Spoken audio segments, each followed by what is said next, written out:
Hello, Ben Shapiro. Hello, how are you? I'm very well, sir. What I was going to ask was, as many of us have noticed, feminism has destroyed gender relations between men and women for decades. For example, me, I can't go up to a woman somewhere on Berkeley and tell her she's beautiful without being accused of sexual harassment. What would it take for us to repair that damage, if possible at all?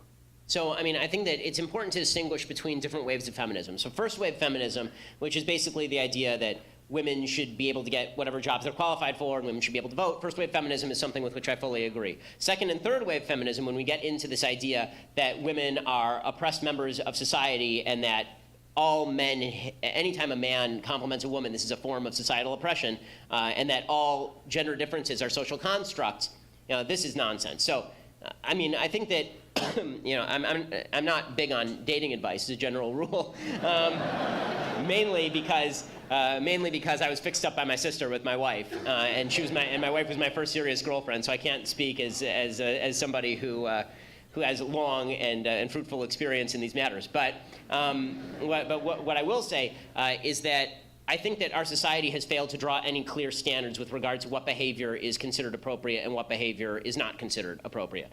So there are things that we all agree, right? Sexual assault, bad, right? Rapists, go to jail, be castrated, be killed, right? We all basically have this idea. But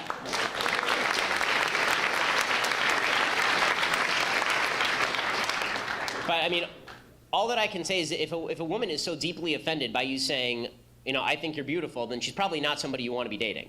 The real danger is that we are now creating a system where complaints could be filed against somebody for saying something as innocuous as I think that you're beautiful, which, again, one of the problems with standards like this is it's sort of like Justice Potter Stewart on pornography. I'll know it's bad when I see it, right? I'll know it when I see it. So there are a lot of women who would be very complimented by Tom Cruise saying they're beautiful and would be very insulted by Michael Moore saying they're beautiful. So that does not mean that Michael Moore is sexually harassing a woman by saying the exact same words that Tom Cruise is saying. It means that Michael Moore is physically repulsive. So that's... So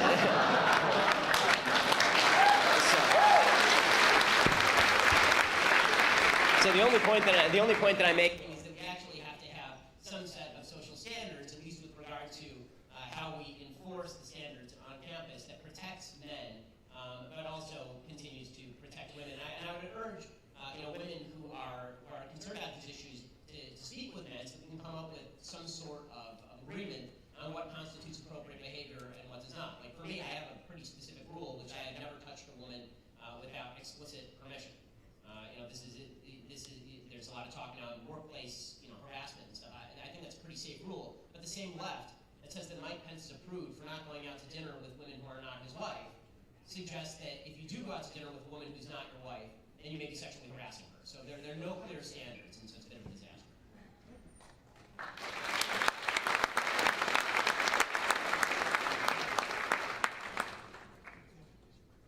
Hi, Ben. Thank you so much for coming. Have you ever seen or do you know the premise of The Handmaid's Tale? Yes, I have read the book. Great, okay. So I'm a student here at UT and was participating in a debate in my religious studies and pop culture class about whether The Handmaid's Tale could become reality in America.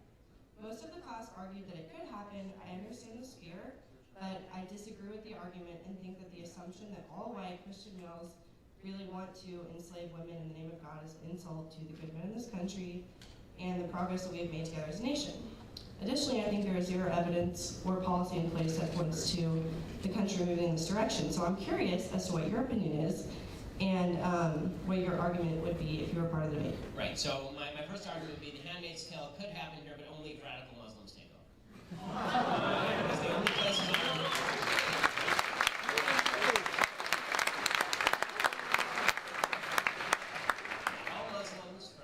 radical Muslims, okay? Because the only regimes on earth that look like The Handmaid's Tale exist in radical Muslim countries like Saudi Arabia or Pakistan or Afghanistan. As far as the idea that America is standing right on the verge of this is such sheer and unadulterated crap.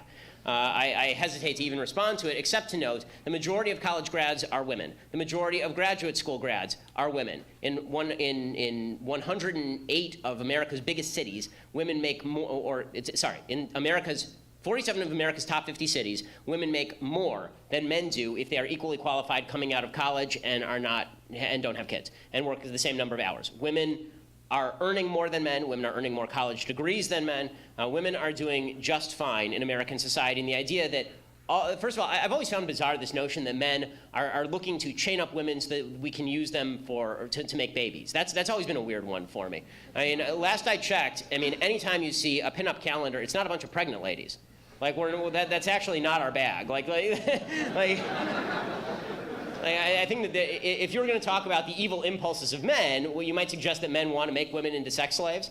Okay, that would actually be accurate as far as the evil impulses of men. But thankfully, we have a Western civilization that prevents men from doing these things because men are not all pigs, contrary to feminist public opinion. Again, the idea that we just want women to be baby machines, I find absolutely bizarre. And I always do this, but I cite my own credentials here is that we have 2 kids. My wife is a doctor. And she spends more time out of the house than I do. My mom worked, my dad stayed at home. So this is not a society where I think we all have to worry about becoming of Ben, right? I don't think this is plus those costumes are so stupid. Really, if again, to go back to my politically incorrect point, if men were to run a society where they used women as sex slaves, they would not presumably dress them like nuns. Probably not.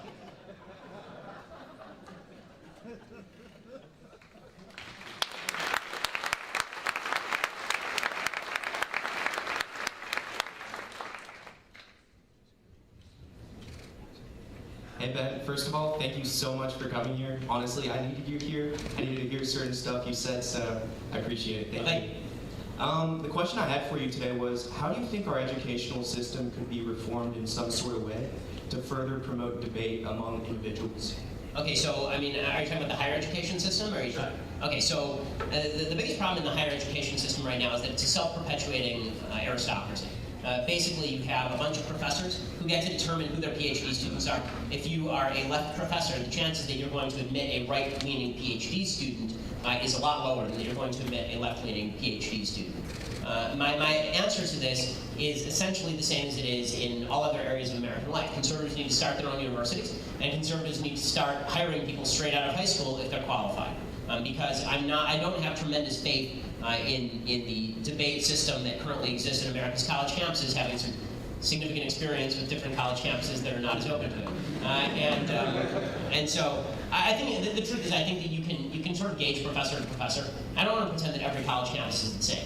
When I was at Harvard Law School, I really enjoyed debating with my professors. I had a number of professors who were really far on the left and who enjoyed going back and forth with me.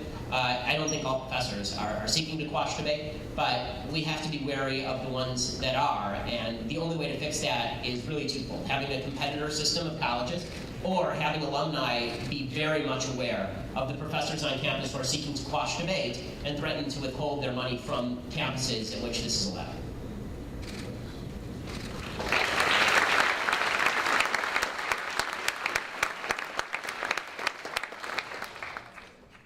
Thank you for coming to our campus.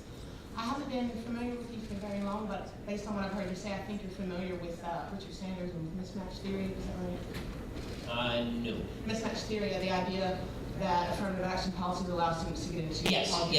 yes, sorry. So, as a professional promulgator of information, do you have any ideas how we might disseminate that information more widely in a palatable form? I feel like the people in positions of power are purposely hiding this information, and that's why so many people are unaware. So just if you had any thoughts. Yeah, I mean, this is a good forum because I'm sure there are lots of people watching right now. Mismatch theory, thank you for giving me the term, is basically the idea that affirmative action takes qualified black students who would be qualified for, let's say, UT, and instead, if they're qualified for UT, sends them to Harvard. And then they go to Harvard, and they are more likely to flunk out, they're more likely to do poorly in classes, they're less likely to graduate at the top of their class, and this does them no favors. It's why the dropout rate among black students at top-tier colleges is much higher than it is among their students of other races, because affirmative action is matching people into programs where they don't actually belong based on extra points that are being given on the basis of race. It's a tragedy, because the fact is, especially with undergrad, it almost doesn't matter where you go to undergrad, is the truth.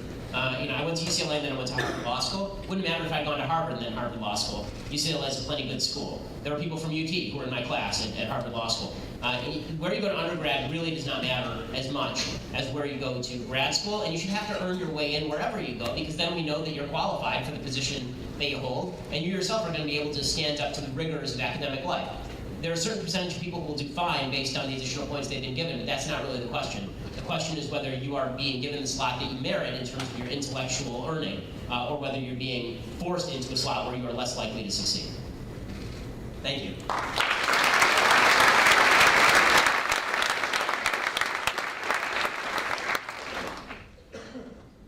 Hey Ben, my name is Freddie. I'm a Coptic Christian from Egypt, studying here at UT. Really happy that you're here. You're truly a role model for me.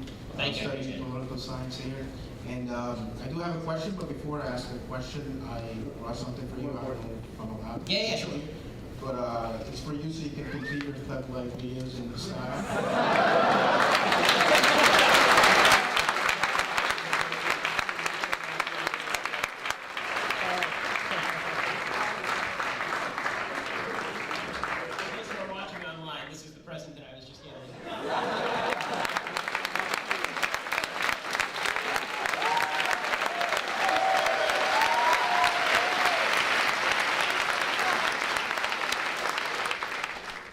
So now my question is, I grew up in Egypt. Obviously, I'm a Coptic Christian, suffered from persecution.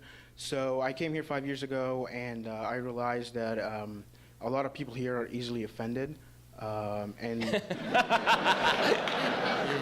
and they haven't even been through like people burning down your churches. Yes. Yeah, exactly. And like a lot of discrimination that I've faced and all that. And I understand there's a little bit of discrimination, maybe some racism here in the United States, but the left makes it as if it's like really a huge deal, and it's like Saudi Arabia or something like that. So my question is, why especially the younger generation here in the United States are so easily offended, and I'm gonna say it's soft. Yeah, I mean, I think that, as I said in the speech, I think that because people have not been taught what it means to be a good human being, and I think being a good human being means essentially taking responsibility for your actions at root, it's much easier to perceive yourself as a victim. It gives you an easy out. Things are bad in your life, well, just blame somebody else.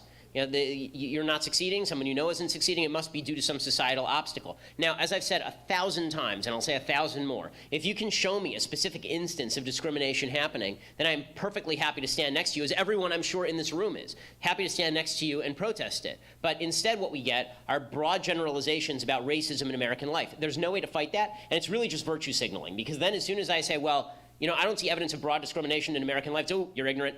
Oh, you don't want to look it in the face. You're not acknowledging your white privilege. And it's like, well, no, I like evidence for my propositions. And if you are going to suggest that all of America is racist, then they need to answer your question, which is no. Like, why? Where are you seeing this? There is virtue that has been attributed to victimhood, and when you take away somebody's victimhood, they feel as though you have attacked their identity, which is one of the reasons I think that I get protested on campuses, because I say so often that if you're a woman in America, you're not a victim. If you're a black person in America, you are not inherently a victim. If you're a Jew in America, you're not a victim. If you're LGBT, that doesn't mean you're a victim, right? You have to show me how you were victimized, and then we can talk about whether you're a victim. But people's feelings are easily offended when they have invested their entire meaning in being a victim. And as I say, you can invest your identity in, I'm a hard worker, or I'm a good person, or I'm a person who tries to fulfill what God wants of me. Or you can invest your identity in, I'm a victim of society. And however somebody threatens your identity, you're going to be upset. And so if I threaten your identity as a victim, or you do for saying, you know, you're not a victim, then you're going to get in hot water with all those people. Thank you.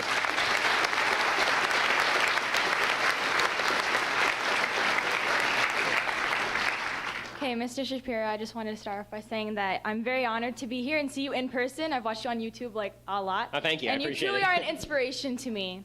So with that being said, do you think that women who voted for Hillary, women who have strongly supported the feminist movement and supported the left, are feeling disenfranchised given the current climate of sexual brutality and oppression brought to light in Hollywood recently? So I think that people have a willingness to blind themselves to facts that they don't want to see. And so what I've seen a lot is people saying, well, the problem of sexual harassment isn't unique to Hollywood and has nothing to do with our culture regarding sex, a leftist culture regarding sex. No, it has to do generally with men. right? It has to do generally with American society. It has to do generally with power relationships. It's funny how everybody is willing to generalize as soon as their ox is gored. Right? As soon as the left sees, wait, our culture, our feminist culture that we said that we were going to promulgate and was going to protect women hasn't protected women, nearly at all, then all of a sudden it turns into, well, it's not us that sin, it's men that sin. Right? And so I've been getting a lot of this online in the last couple of days. It's you men who haven't stood up. And I keep saying, like, what do you want me to do and I'll do it? Really, what do you want me to do? Like, if you show me a rapist like Harvey Weinstein allegedly is, then I will say send him to jail or castrate him, right? Like, this is not difficult. But if you just say to me, you don't acknowledge the rape culture, again, I need you to define that, and I need you to explain to me what I did. Like, really? Like, I didn't do anything. And I think the vast majority of people in this room didn't do anything. And if they did do something, then maybe people should report it to the police, because that seems to me the best way to root out evil is to actually have law enforcement get involved. So the left is, so the question of what the left is doing about this, do they feel disenfranchised? No, I think they're just going to blame the same people they always blame, because we're all in our own little bubbles. Should they feel disenfranchised? 100%. Because in a society that treats sex as transactional, in a society that basically reduces sex to any sort, just a physical transaction that is based solely on consent, it makes it very difficult to explain why it is that the casting couch in Hollywood is bad per se. Right? There's actually, like, feminist theory says that it's bad because of power imbalances, but the sort of libertarian culture of the left suggests that power imbalance doesn't have anything to do with it. If I feel like trading my body for a part in a movie, well, that's my business. And if you say differently, then you're slut-shaming me. Right? So that's, well, you can't really have it both ways. Either it's bad or it's not bad. And if we are going to fight sexual harassment and sexual assault, it seems to me that we have to do a couple of things. One, we have to reinvest sex with value beyond just a physical transaction. It's not just two people who are getting each other's rocks off. It actually means something beyond that. There's a relationship that's attached to it. And beyond that, I think that we need to re-inculcate in men themselves, not just the teach men not to rape routine. Like, again, it's such a weird concept. Like, when I was 11, my dad didn't sit me down and say, son, don't rape people. Like, if you have to teach your child that, my guess is that you got a bigger problem than that on your hands. What my dad taught me was to be a gentleman and to treat women with respect. And that has to do with being a gentleman and recognizing differences in sex roles. Because one of the things that's happened is that traditional masculinity, the idea that it is a man's job to protect women, this is one of our jobs as human beings, as men, to protect women, the feminist movement doesn't like that. Well, then you can't blame us for not protecting women if you don't want us to protect women. Like, I want to protect women. I think men should protect women. I think one of the reasons God put man on earth is to protect women. Okay, well, then it is incumbent on me to protect women. But if you're telling me that I can't even open a door for a woman because this is somehow an offense to her honor, and that if I say that it's man's job to protect women, that this is somehow reinforcing gender stereotypes, then don't come whining to me when bad stuff happens. Because the answer to bad behavior is good behavior. The answer to vice is virtue. The answer to vice isn't just yelling and hashtagging crap.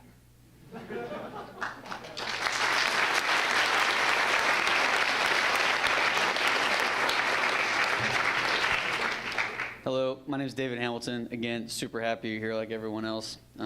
My question is, Prairie University came out with a video. It was like why the left, or how the left is fundamentally different than the right.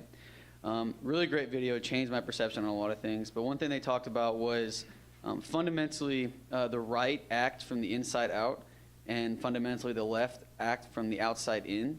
And so I guess engaging people on the campus who are fundamentally different than you, like how do you go about doing that? And then also, how do you go about doing that, like with politics? Some people who just fundamentally don't see it the way that you do. Well, so I think that you have to have a common language. So, for example, I'm a religious person. I rarely cite religion.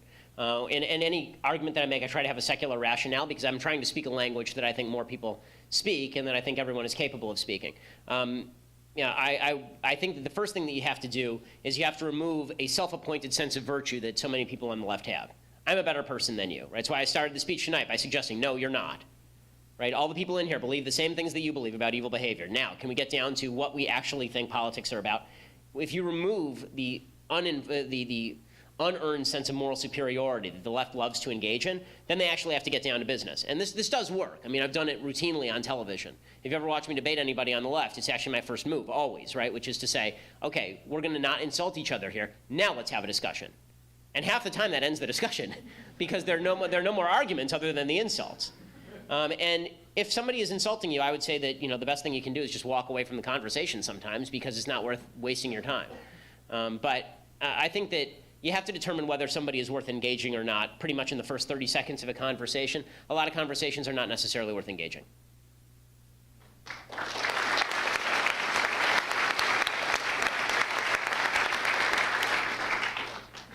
Mr. Shapiro, thank you for coming out, like everyone else has said.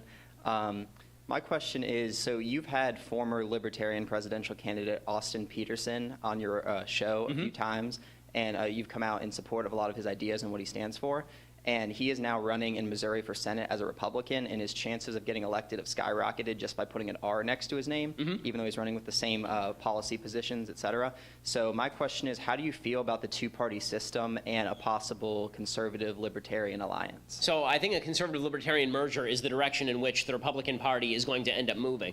And what I mean by this is I think that conservatives have to understand that libertarians are basically right about government, that government sucks at everything. And libertarians need to understand that conservatives are right, that you do need social networks outside of government of people helping each other and promulgating common values. There's unfortunately in some parts of the libertarian movement this sort of antipathy toward churches and synagogues, that these are purveyors of untruth. Right? These are people who believe in the spaghetti monster. Ooh, right? And I think that a lot of libertarians are going to have to get over that crap, because the fact is that without the virtues that are instilled by religion, there cannot be a free society. Right? Even Voltaire, who was an atheist, recognized that he wanted his servant and his wife to be religious people. He said they would steal from him and cuckold him less if they were. So even atheist libertarians should probably acknowledge that one. I do think that merger is going to happen. I think it's already happening, frankly. But that's going to be the battle inside the Republican Party, is going to be basically whether there's a conservative liberal merger, whether the Republican Party becomes a big government party that basically just wants closed borders, or whether it's going to be a party that is more libertarian in orientation.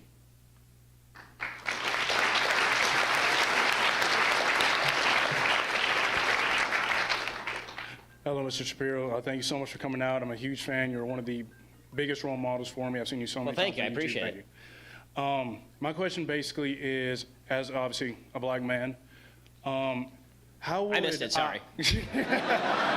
When I say I'm colorblind, I mean I'm like physically colorblind. And as a conservative who, one, does not believe in white privilege, I don't believe that exists, and as someone who believes in individualism and does not believe that he is a victim, I'm obviously at, in my opinion, the greatest university, how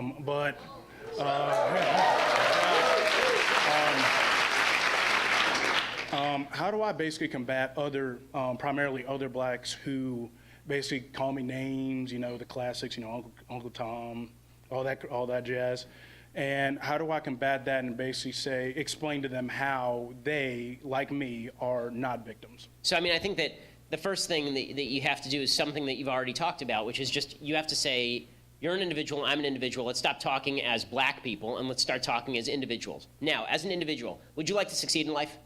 Would you like, and this is what you should say, right? You should say, do you want to succeed in life? Because you're obviously succeeding, but there are a lot of people who are not. And one of the great barriers to success is feeling that you're a victim and feeling that society is putting you behind the 8 ball. How about try my way for a year? Right? Try my way for a year, where you ignore the societal obstacles that face you, and you just put your nose to the grindstone and you work really hard. And I promise you, there are going to be a lot of people out there who are willing to help you and want to see you succeed. And no one has ever gotten ahead by complaining about the society itself. The way that you get ahead in America, at least in a free country, right? In an oppressive country, then maybe this helps. But in a free country, then the only way you get ahead is as an individual. If someone wants to, first of all, I think that if someone attributes a name to you like that, the first thing that you can say is that if someone says, you're an Uncle Tom, I think the first thing that you should say is, well, no, you're an asshole. Because there's more evidence that you're an asshole than that you're an Uncle Tom. And I mean that very seriously. Slurring people without evidence is one of my least favorite games. And if somebody slurs you that way, I'm not sure you can honestly have a great conversation with them anyway. But I think that when you treat people as individuals, there's a certain seductive nature to that, because everyone in the end wants to be treated as more than their skin color. I think you're doing a great job of that right now. I think I'm probably talking to a future senator from the state. So thanks for coming. Thanks for asking the question.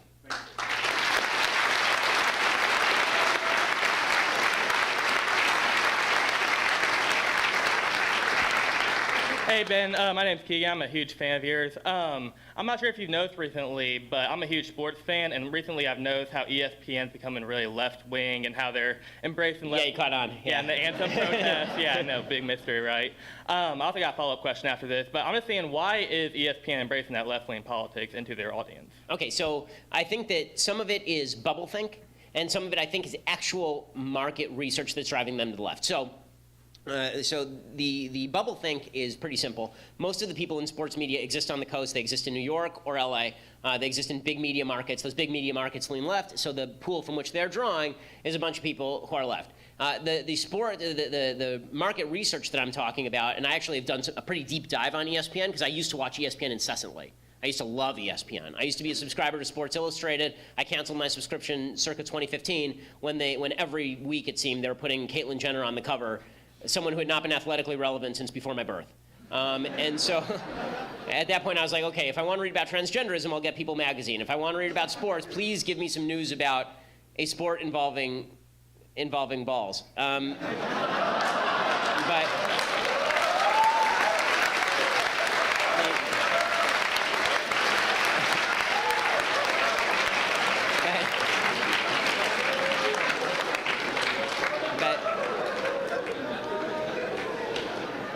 Kind of went somewhere I wasn't expecting, but you know.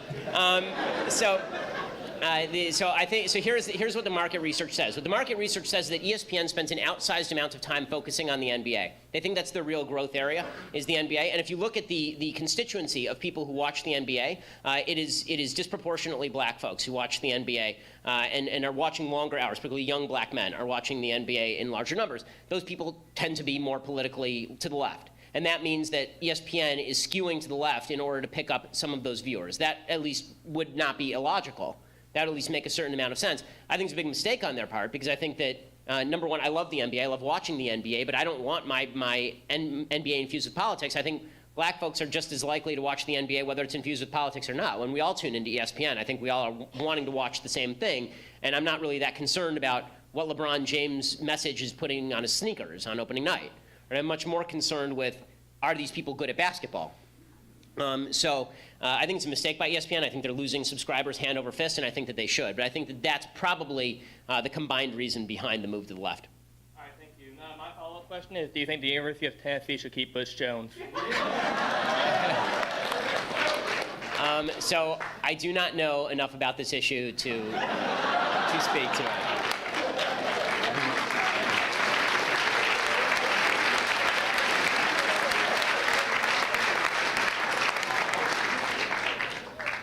How you doing, Ben? Doing all right. How are you? I'm doing pretty good.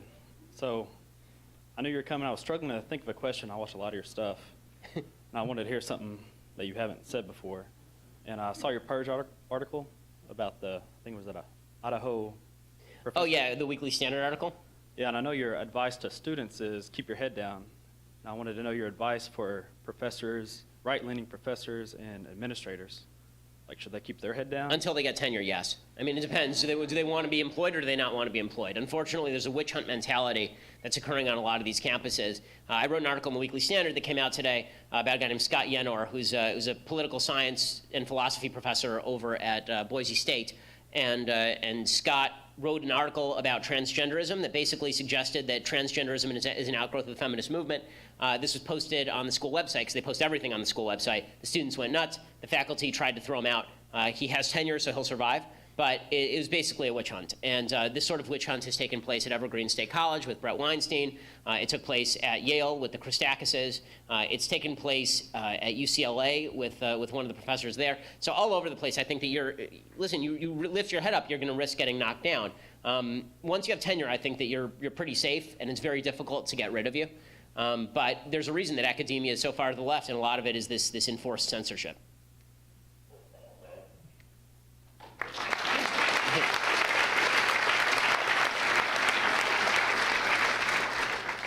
Hi, Ben. Hey.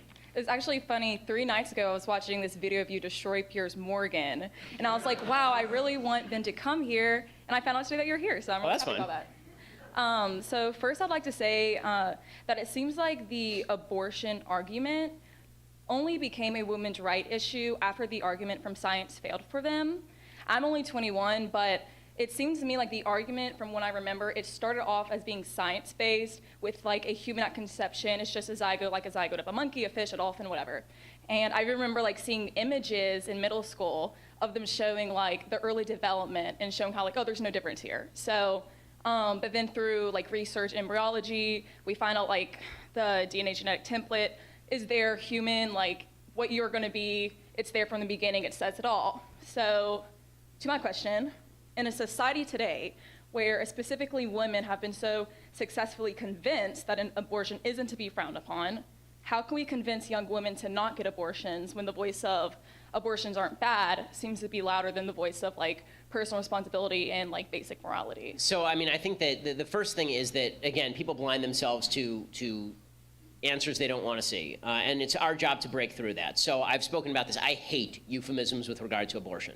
Abortion is filled with euphemisms. The woman's right to choose. It's just terminating a pregnancy. No, you are killing a human life in the womb. And we should describe in graphic detail exactly what happens when that happens. Okay, when you're talking about a middle to late stage fetus that is developed, you're talking about, in many cases, the actual dismemberment of a human being in the womb. You're talking about crushing skulls and sucking brains into sinks. You're talking about torturing a child in the womb and then killing it. And that has to be brought out because people need to feel the gut-wrenching nature of what it is that is being conducted. They also need to be shown as many pictures as possible of what a baby looks like in the womb, because there is still you can make the intellectual argument for an embryo having the same moral value as a 7-month-old fetus, and I think that that's a pretty good argument, actually. But I think that the emotional argument is seeing a picture of the 7-month-old fetus. And when you know that you can tell the sex of your baby at 10 weeks, which you can, then it's very difficult to argue that this is not an independent human being with an independent DNA, with independent blood type. The more scientific knowledge that we put out there, the worse it gets for the left. And this is why this is one of the few issues where the right is actually moving in the right direction in terms of the polls. If you look at the abortion statistics and how many people actually believe in the pro-choice position, it's been declining steadily over the last 15 years, and it's going to get a lot worse because the better we can see into the womb, the more difficult it is for the pro-choice left to suggest that this is not a human life, it's just a cluster of cells. Thank you. Thanks.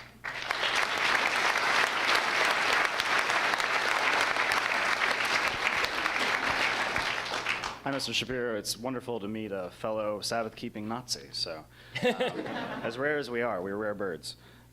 So I wanted to go over a quote with you from Milton Friedman and just get your thoughts on it. This is from, I think it's Capitalism and Freedom. A society that puts equality before freedom will end up with neither. The society that puts freedom before equality will end up with a great measure of both. Underlying most arguments against the free market is a lack of belief in freedom itself.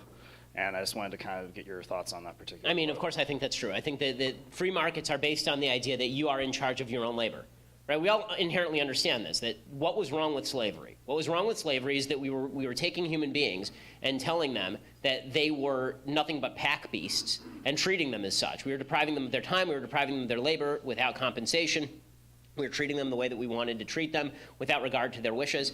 Your labor, what you do with your life, is what freedom constitutes. And so when we say that in the name of equality, we have to limit that freedom, in the name of redistribution, we have to take away some of your freedom, then that is an imposition on me as a human being. That is an imposition on what I am. John Locke famously suggested that private property exists because you mix your labor with the land, right? You mix your labor with property. It is your labor. That is one of the only things that you as a human being own inherently, is what you can do with your time and with your body, basically. And for the government to step in, it's so funny, the left will acknowledge this with regard to matters on sex, but they will not acknowledge it with regard to any sort of matter with regard to labor. And if I'm in a consensual relationship with somebody at a job, meaning like they are paying me a wage and I'm working for that wage, and I'm receiving that wage, they think it's incumbent on them to step in and stop it. But if I'm in a consensual sexual relationship, then it is incumbent on me to get out of the way, according to the left. I have a feeling that it's incumbent on me to get out of the way in both cases. So freedom really is the underlying methodology. It's one of the reasons why I've said 1,000 times, people have always said this stupid line on the right, that socialism is a great idea in theory, it just doesn't work in practice. No, it's an evil idea in theory, and it doesn't work in practice. It's an evil idea because it suggests that your labor belongs to me, that by dint of birth, I have a right to deprive you of that which is yours. And that is not correct. That is not morally correct. It is not fiscally correct. It is not economically correct. Freedom is what undergirds your freedom is an acknowledgement that you are an independent human being with independent human value, and I have no right to impinge on that value.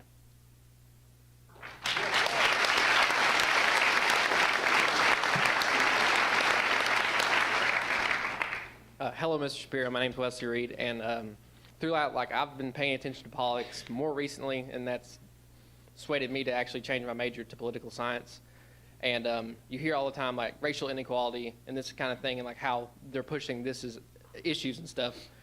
When I like to look at it as sort of the idea of economic inequality, how rural America and inner cities and this kind of things get more, they get, I guess I don't know how to really say it, but they're neglected more than races of people. And I just want to get your thoughts on the idea of economic inequality and how we can go about fixing that. Okay, so I do not tend to worry about economic inequality in the sense that I don't think that every economic inequality is necessarily economic inequity. So equality means that we have the same amount of money. Equity means that it's fair that we have the same amount of money. I don't think these are the same thing at all. So if you show me, an impoverished area, the first thing I have to ask is it unjust that this area is impoverished?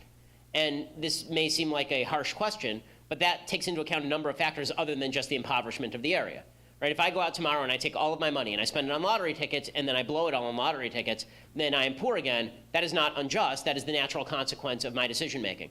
So you have to determine in every case whether the inequality is inequity. And then there's a second order question, which is, if it is an inequity, is it a curable inequity? Is it something where we can step in and actually fix it because the inequity has been performed by someone on someone else? There are inequities in life that happen just because life is unfair. Right? People fall, they get hurt, people get sick, people get cancer. Is that something that is my fault? Does that give you the right to take away from me? Is that an inequity? Or is that just something tragic that happens? So there are several categories here. So when we talk about impoverishment in rural areas, in Appalachia or in the inner city, then we have to determine, okay, why is the impoverishment happening? Is the impoverishment happening because, for example, there's an opioid epidemic and too many people are taking part in it?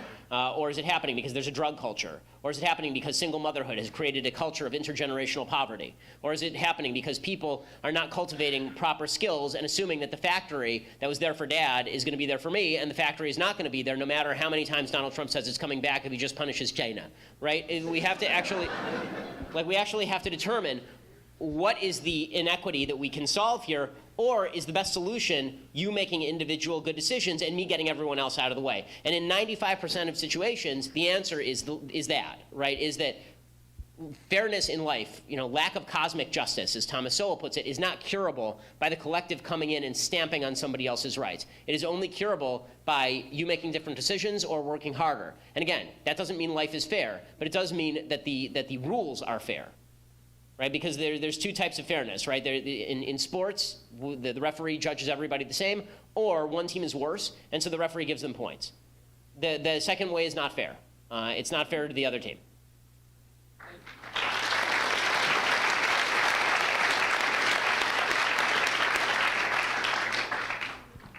Hey, Ben. Thanks for coming. So my question is on gun control. Mm-hmm. So we've all heard what all-knowing Jimmy Kimmel thinks of gun control, but yeah, our great moral savior. Yeah, the deity. Yeah. But we're not bouncing women on trampolines.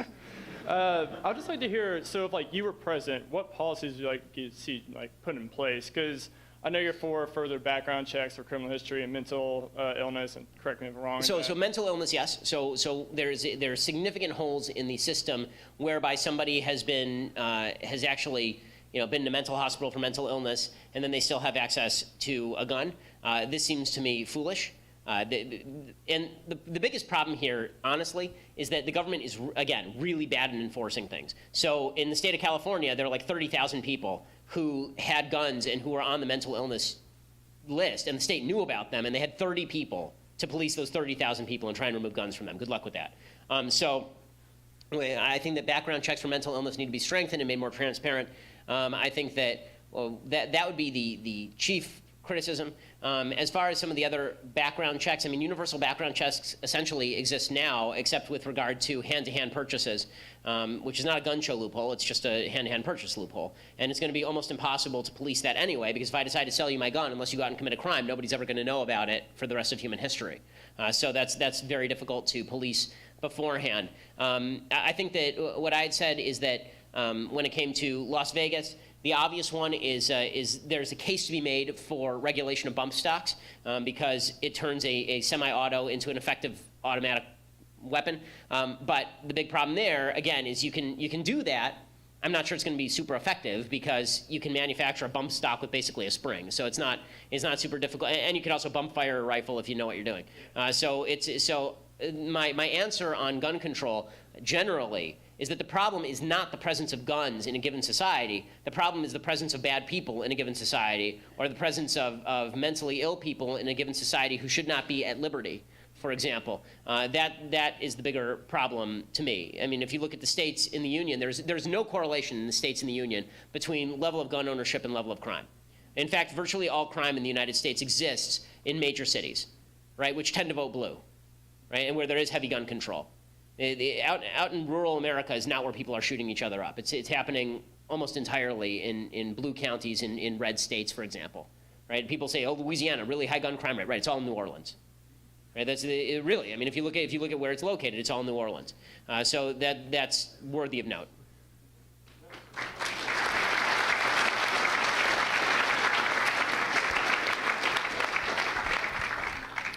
Hey, Ben. Howdy. Nice to see you. I'm the leader of a political club on a small Christian college. Me and some of my members drove up here today to see you. And so I wanted to ask you a question that's relevant for us on our campus. What I've noticed talking to students on campus are two trends. Either a very socialistic idea of Christianity and religion where God wants us to share, God wants us to basically not have private property because private property includes greed and all these vices. And then the idea that this world is not our home, and so we shouldn't care about what happens on the earth politically. Right. How would I go forth bringing issues to their mind and getting them to care about these issues without calling into question their religion? Okay, so I am not going to play Christian theologian. I'm not really qualified for that. I will say, however, that there is a very solid case to be made that Matthew's admonition that if you're not going to work, you're not going to eat applies across the board. And also the idea that this world is of no consequence whatsoever has not been held true in very many Christian societies that I can imagine. There have been, communistic Christian, essentially small groups since inception. I mean, really since the time of Christ, but they have not tended to work out particularly well. When it talks in the Gospels about the idea that they were a family and they shared among them, basically, and they shared all was common to them. That is a specific claim for a specific time, and not only that, for a specific group of people. So the way that I always put it is that the purpose of Christianity, at least with the disciples of Jesus, was to create a family, right? And Jesus is very clear about this, right? Jesus is constantly saying things like, if you have to put your father and mother aside, do it, right? This is the new family, essentially. Well, in your family, you're a socialist, right? You are. Like in my family, I'm a socialist. My wife and I share a bank account. Now, I make a lot more money than my wife. She and I share a bank account. When my child lives off the excess of my labor, right? So both of them do, particularly the girl. But she's 3.5. But that is not broadenable to all of civilization simply because it doesn't work that way. And every time you have a society that attempts to impose this, it fails. The most obvious example, actually, of a Christian group trying this were the Puritans when they first arrived in the United States. The Pilgrims when they first arrived in the United States. When the Pilgrims first arrived in the United States, the actual story of Thanksgiving goes something like this. They arrived in the United States. They decided to set up a commune. Okay, the original Pilgrim setting was a commune. Everybody stopped working. Okay, and then Squanto, who was a convert to Christianity, showed up and he said, "Okay, guys, we're going to need to actually do some farming now." And then they did some farming. And then William Bradford, who was the governor of the colony, said, "We're going to get rid of all of this and we're going to have private property, and now we're going to own our own plots of land," and everything was hunky-dory. So from an effectiveness point of view, it doesn't hold true. Also, the idea that you're supposed to just abandon politics in this life completely would suggest that maybe they should leave me alone more than anything else, right? I mean, if they want to abandon politics in this life, then going after my bank account doesn't seem like a real proper way of doing it.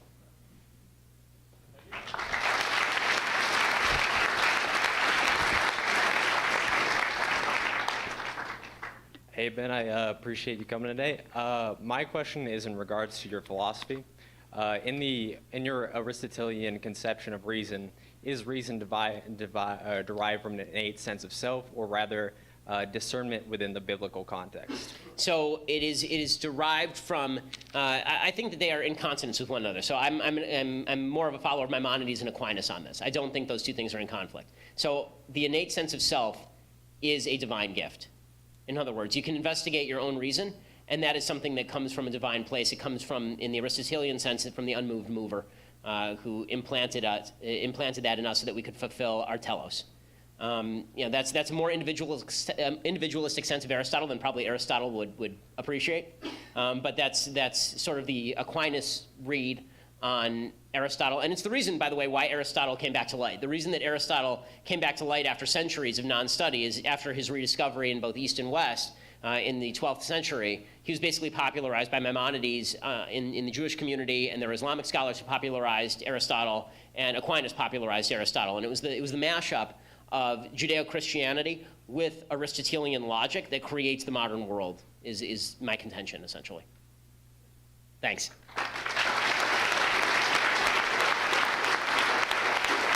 Great. Well, thank you so much for coming out. I really appreciate it. Good to see all of you.